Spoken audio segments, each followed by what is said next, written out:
Well, today's vote comes despite TikTok's efforts to mobilize a campaign against that measure. It tried to get users to contact their members of Congress, and its CEO had tried to meet with lawmakers ahead of the vote. The bill, though, will likely face legal challenges if it becomes law. Adam Kovacevich joins us now. He's the founder and CEO of the trade group Chamber of Progress. He used to lead Google's US policy team and joins us from Washington, D.C. Good to have you with us, Adam.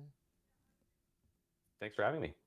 So we saw the House today vote overwhelmingly to ban TikTok here in the US unless it severs ties with China. The bill's future, of course, in the Senate is less certain. Where do you stand on this issue?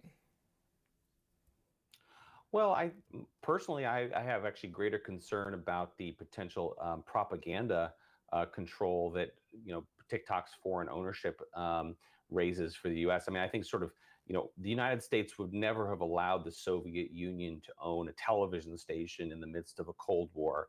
Right after Russia invaded Ukraine, we kicked out Russia Today off of our cable TV stations. Frankly, we probably should have done it a lot earlier. And I think this poses for me the same set of concerns that, this is really an unprecedented situation where we have one of the United States' top information, entertainment, social media apps controlled by ultimately the Chinese. And we know that its Chinese owner, ByteDance, really has to abide by Chinese law, which obligates Chinese companies to advance the Chinese government's interests. And so this is an unprecedented situation, but I think the bill is properly tailored to address it.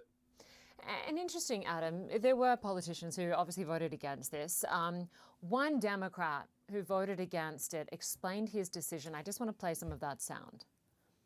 This is blatantly unconstitutional, and I don't think the courts would uphold it. And the reason is if the sale didn't happen, it goes to a ban. The Supreme Court has said it has to be the least restrictive alternative when you look at free speech, which 170 million Americans' free speech is at impact.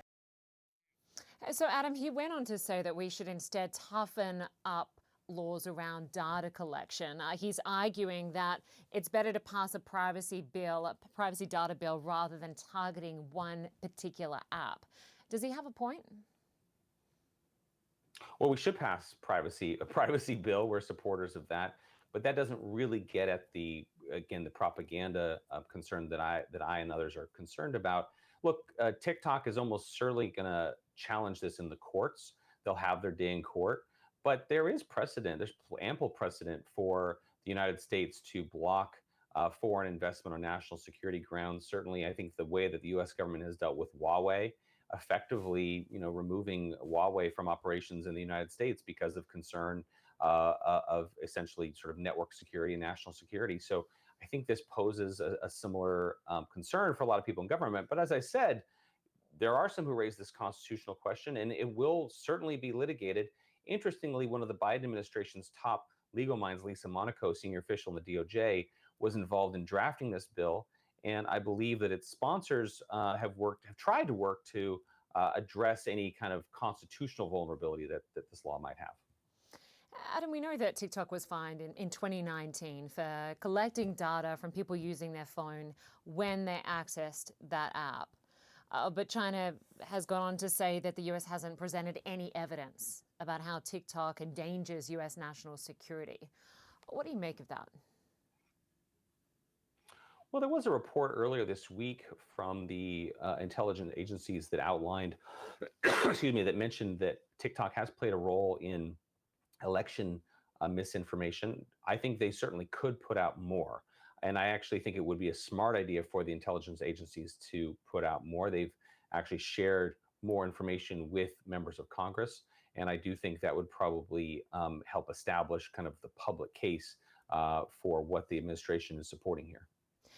You used to obviously work for Google, head of policy there and strategy.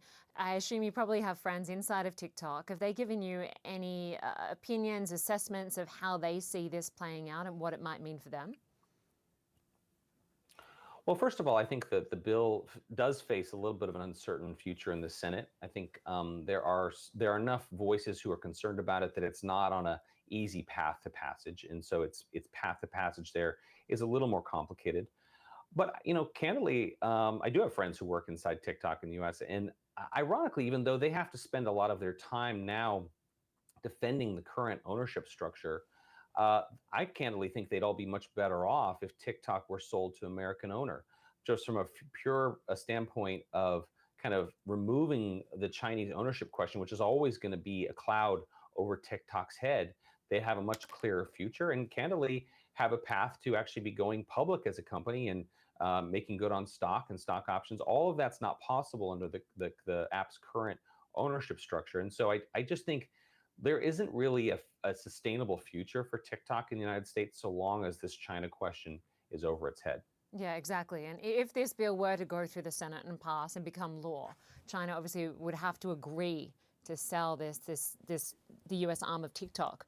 What are the implications, political and otherwise, for the 170 million US users of this platform?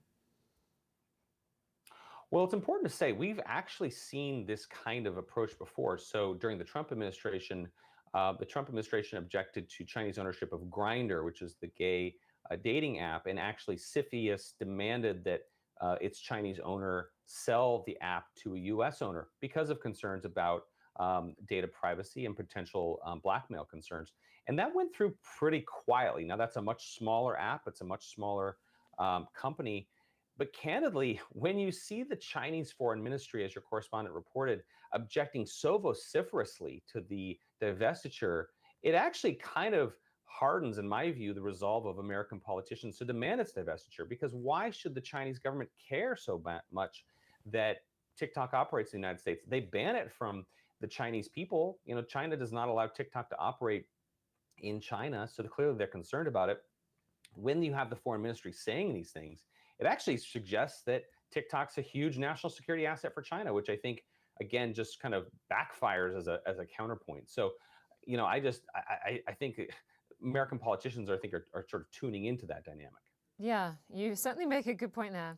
Adam Kovacevich, good to get your perspective. We appreciate your time. Thank you.